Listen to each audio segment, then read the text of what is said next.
Hi, I'm Nick, And I'm Carrie. and this is our beautiful Alaskan house. We live close to Santa here in North Pole, Alaska, but unfortunately we need you guys to come in and fix our desperate landscape. We can't get off Santa's naughty list, and our neighbor has a beautiful yard and has to look at this every day, and it seems really unfair.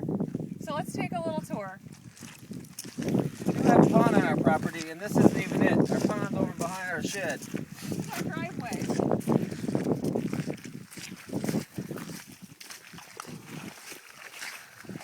As you can see, it makes getting a small vehicle almost impossible to get in and out every day. I actually have to serpentine around our yard just to get to work and get home. And I've actually had to drive in these almost every day just because I can't get to my car.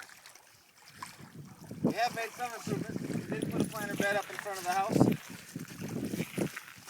And we do have some grass that started to grow in.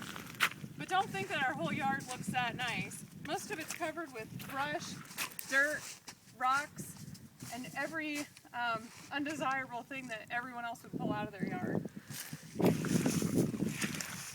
Our pond is back behind our shed, and it's about 6 feet deep and about 30-foot diameter. So it is nice to have a pond that we would like to enjoy. We can't get anything in it. No water will go in there when it's all staying up here when the snow melts up.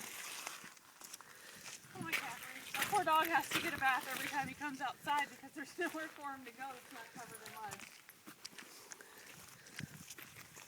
And up there you can see where we put in our dry creek bed with what I think is the smartest thing that I've ever done. But it's the ugliest thing she's ever done. It's actually diverted all of the water coming from the snow melting off down to our pond. But of course we have 100 feet of hose running through our property too.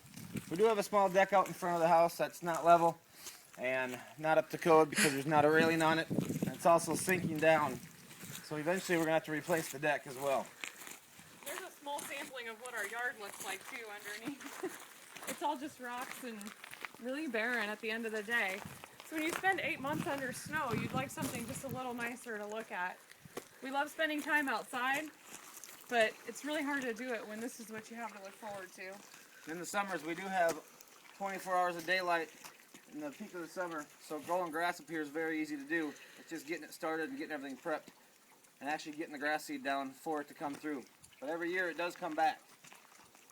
Over here is a great way to make friends. We have a mulch pile that actually shows up on Google Earth. It's huge. People come over all summer and take it, and it's a result of all the mills in our subdivision being, all the logs being milled on our property. So we actually have an external power post too that could be beneficial to a construction crew coming in. As you can see, we got one big horseshoe driveway where we started that goes out back towards the road out here, and we can't even use it half the year because there's so much water from our breakup season. Oh, this is where I got stuck last year. My car spent about 16 hours at the end of my driveway because it took myself, my neighbor's husband, and 2 of our friends to actually pull it out.